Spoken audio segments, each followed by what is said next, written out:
కానీ కొంతమంది పోలీస్ స్టేషన్లో ఆ అక్యూజ్ని తీసుకొచ్చి అరెస్ట్ చేయడంలో ఉన్నంత ఇంట్రెస్ట్ ఫర్దర్గా ఇన్వెస్టిగేషన్ చేయడం, ఛార్జ్ షీట్లు వేయకపోవడంతో కూడా కొన్ని జరుగుతుంటాయి అన్నట్టు. అంటే యాక్చువల్లీ ఇప్పుడైతే అట్లా ఏం లేదు. బికాజ్ ఇప్పుడు ఏంటంటే పోలీస్ హయ్యర్ ఆఫీషియల్స్ కూడా చాలా స్ట్రిక్ట్గా ఉన్నారు, సీరియస్గా తీసుకుంటున్నారు. కాబట్టి ఇప్పుడు investigation lot of development is there in investigation.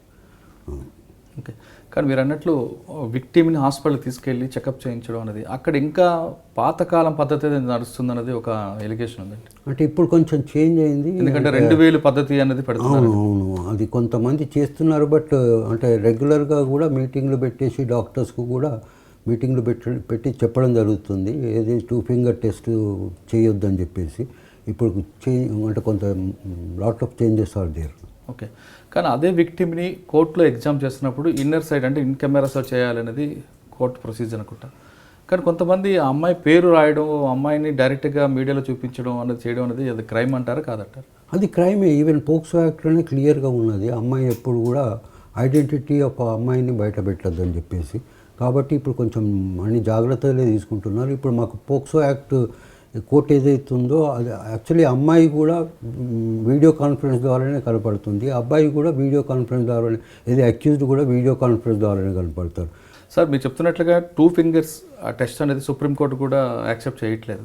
కానీ కొన్ని గవర్నమెంట్ హాస్పిటల్ ఇప్పటికీ ఆ టెస్ట్ పెట్టడం అనేది ఎంతవరకు సమంజసం? అంటే కొంచెం నాలెడ్జ్, అంటే డాక్టర్స్కు కూడా కొంచెం మనము ఎడ్యుకేట్ చేసి నాలెడ్జ్ చేస్తే బాగుంటుంది. అండ్ సుప్రీంకోర్టు కూడా ఇచ్చింది 2 ఫింగర్ టెస్ట్ చేయొద్దు, అది మళ్ళీ విక్టిమ్కే మళ్ళీ ఇదవుతుందని చెప్పేసి. అంటే కానీ అర్బన్ ఏరియాలో మీరు చెప్తున్నది ఇంప్లిమెంట్ అవుతుంది, కానీ రూరల్కి వచ్చేసరికి అది ఖచ్చితంగా ఇంకా 2 ఫింగర్ టెస్ట్ జరుగుతుందనే విషయం చాలా స్పష్టంగా ఉంది. అక్కడ బాధితురాలు అప్పటికే కష్టపడి చాలా బాధతో మానసికంగా కుంగిపోయి వస్తుంది.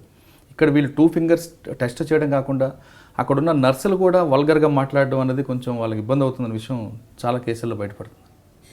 అంటే ఇక్కడ మాకైతే సిటీలో మాత్రం అట్లాంటి ఏం లేదు. Victims they are very happy.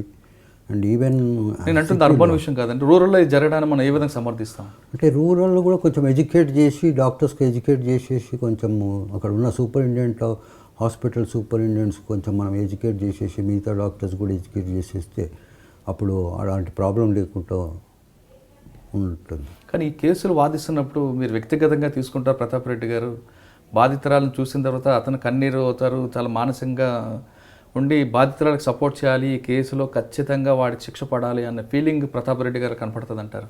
అంటే ఎందుకు మీకు అంత ఎమోషనల్ వస్తుంది?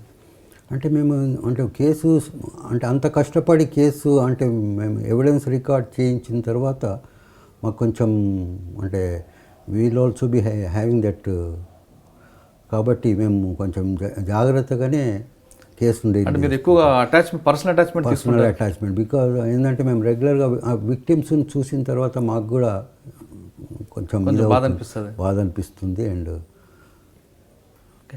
సరే ఈ కేసులు కాకుండా గతంలో మీరు సివిల్ కేసులు కూడా కొన్ని ఆర్గ్యుమెంట్ చేసినట్టున్నారు, అందులో ఒక మంచి కేసు కూడా చెప్పండి. అంటే సివిల్లో మేము యాక్చువల్లీ సీనియర్ దగ్గర, అంటే నేను మా పాత సీనియర్ దగ్గర ఉన్నప్పుడు అంటే మాకు సివిల్లో చాలా కేసెస్ ఉండే. ఒకటి స్పెసిఫిక్ పర్ఫార్మెన్స్ సూట్ ఒకటి ఉండే, అది పిఎస్జేలో నడిచింది, అందులో మేము గెలిచాం కూడా. ఓకే. కానీ సాధారణంగా సివిల్ కేసు అనగానే కోర్టుకు వెళ్ళడానికి చాలామంది భయపడతారు, కారణం ఏమంటారు? అంటే టైం ఎక్కువ తీసుకుంటుందనా?